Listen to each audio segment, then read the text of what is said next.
Question 1. The doctor gave me a prescription underscore my cough. A for B with C at D2.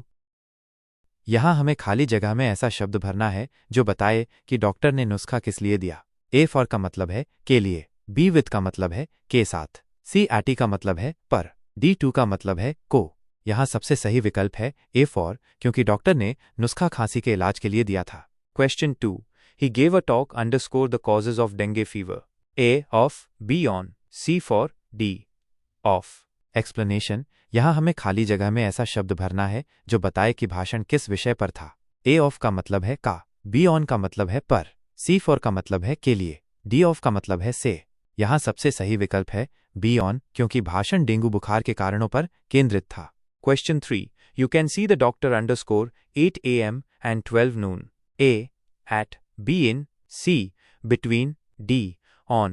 Explanation, यहाँ हमें खाली जगह में ऐसा शब्द भरना है जो बताए कि डॉक्टर को मिलने का समय क्या है। ए एटी का मतलब है पर, बी इन का मतलब है में, सी बिटवीन का मतलब है के बीच, डी ऑन का मतलब है पर।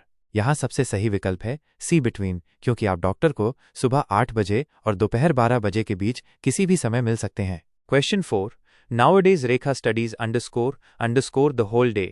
A with, B from, C throughout, D under. Explanation, यहाँ हमें खाली जगह में ऐसा शब्द भरना है जो बताए कि रेखा कितनी देर पढ़ाई करती है। ए विथ का मतलब है के साथ, बी फ्रॉम का मतलब है से, सी थ्रू आउट का मतलब है पूरे, डी अंडर का मतलब है के नीचे। यहाँ सबसे सही विकल्प है सी थ्रू आउट, क्योंकि रेखा पूरे दिन पढ़ाई करती है। Question 5. May I come underscore. A with, B in, C at, D. None of the above. Explanation, यहाँ हमें खाली जगह में ऐसा शब्द भरना है जो बताए कि हम कहाँ आना चाहते हैं। ए विथ का मतलब है के साथ, बी इन का मतलब है में, सी एटी का मतलब है पर, D none of the above, इनमें से कोई नहीं। यहाँ सबसे सही विकल्प है बी इन, क्योंकि हम अंदर आने की अनुमति मांग रहे हैं। Question 6. After a long discussion, I prevailed underscore him to accept the proposal. A upon, B against, C to, D above. Explanation, यहाँ हमें खाली जगह में ऐसा शब्द भरना है जो बताए कि हमने किसी को कैसे मनाया। ए अपॉन का मतलब है पर, बी अगेंस्ट का मतलब है के खिलाफ, सी टू का मतलब है को, डी अबव का मतलब है ऊपर।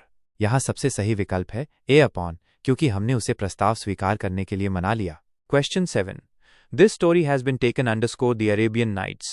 A from, B of. C B Y का मतलब है द्वारा, डी विथ का मतलब है के साथ। यहाँ सबसे सही विकल्प है ए फ्रॉम, क्योंकि कहानी अरबियन नाइट्स से ली गई है। Question 8. Choose the correct pair of prepositions. Jyoti is working a farm and her mother is working a bank. A in, B on, in, C in, on, D on. Explanation, यहाँ हमें खाली जगह में ऐसे शब्द भरने हैं जो बताएं कि ज्योति और उसकी माँ कहाँ काम करती हैं। ए इन दोनों जगहों के अंदर, बी ऑन इन एक जगह पर और दूसरे के अंदर, सी इन ऑन एक जगह के अंदर और दूसरे पर, डी ऑन दोनों जगहों पर।